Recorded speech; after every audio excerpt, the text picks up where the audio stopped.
Verse 12. And the harp, and the vow, and the tabret, and the pipe, and the wine are in their feast, but they regard not the work of the Most High power. Okay, so your feast that's being spoken of here is your 40 days of Lent, your Ramadan, okay, your so-called Easter Sunday, your Palm Sunday, okay, your Cinco de Mayo, May the 5th, okay, Memorial Day. All right, you have all of the musical instruments at your feast. All right, your harp, your vow, your tabret, your pipe. Okay, nowadays it's your piano. Okay, you have your horn, you have your you have your AR machines. Okay, you at the studio, right? Or you got your record players or whatever, right? You got your CD players, right? Your radios at your feast, at your birthdays, at Sunday cookouts, Sunday dinners. All right, after going to Churchianity Church, Sunday worship. All right, you got all of these things going on, right? You got the Memorial Day cookout. Okay, you got so-called Juneteenth. Okay, these are the feasts that the Most High is talking about. But what? But they regard not the what? The work of the Most High power. What's the work of the Most High power? The laws, statutes, and commandments and the ordinances, right?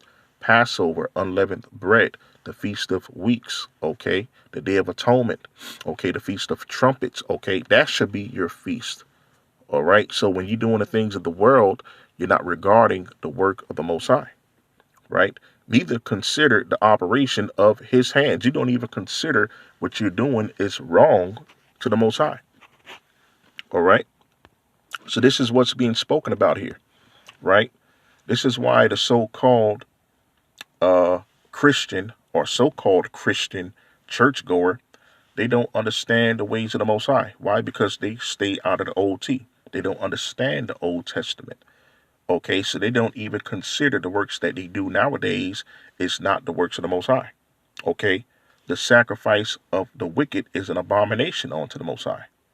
This because you're celebrating Easter on Sunday and you think that's the rebirth of the Messiah, all right, through the Most High by raising them up on the third day. And then on top of that, that's not even the third day.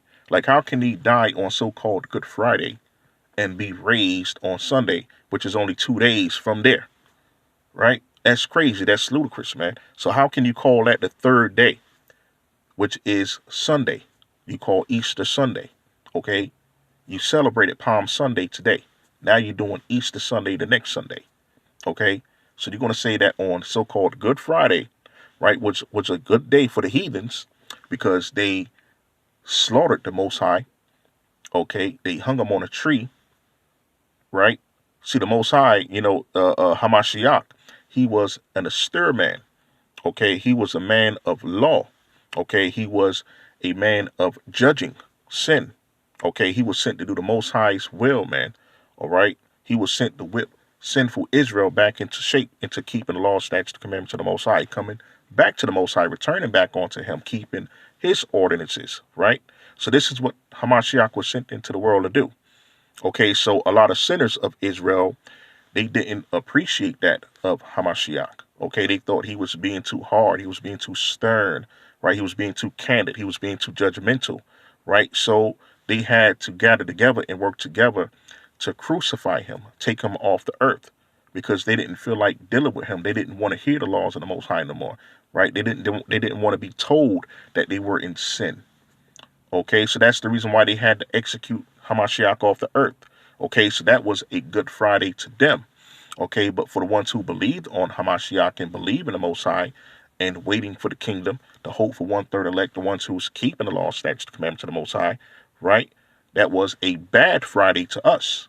So that's actually an insult to true Christians, man. If you call yourself a so-called Christian, a true Christian, if you're truly following Hamashiach, then it's really not a Good Friday for you, man. That's a bad Friday, okay? Because the heathens of the world took out your Messiah, your Savior, okay? Your sent Savior, according to the book of Obadiah, chapter 1, verse 21, right? That was the Savior of Yasharal, man. Okay, so that's not a Good Friday for Christians, man. But what does so-called churchianity call it? They call it Good Friday, okay? And then they say he rose on the third day, which is a Sunday, but from Friday to Sunday is not 3 days. Okay, so if Hamashiach was risen on the third day, that would be technically a Monday, not a Sunday. So why the hell you're keeping Easter Sunday? What is Easter Sunday truly for? Is it really for the revival, right? The resurrection of Hamashiach in the spirit? Or is it for another deity? Think about it. So who are you really commemorating on so-called Easter Sunday? Okay? With colorful eggs and rabbits hopping all around. Okay? Fertility rabbits. Right? Think about it. Is that really a part of what being a Christian is all about? Or are you willingly worshiping another deity? Right? Because this information been put out there numerous times over and over and over again, man. It's all over social media. If you haven't heard it on social media, you heard it from someone you know, I'm pretty sure of, right? That Easter have nothing to do with Hamashiach whatsoever, right? But unfortunately, a lot of you people still willingly and blindly celebrate this day, man. Like it's a revival of the Christ of the Bible, and it's not. So think about it, right? What is Easter truly really about? Who are you paying homage to? Who are you commemorating for so-called Easter Sunday when it's technically really the second day from Friday? Think about it, man, right?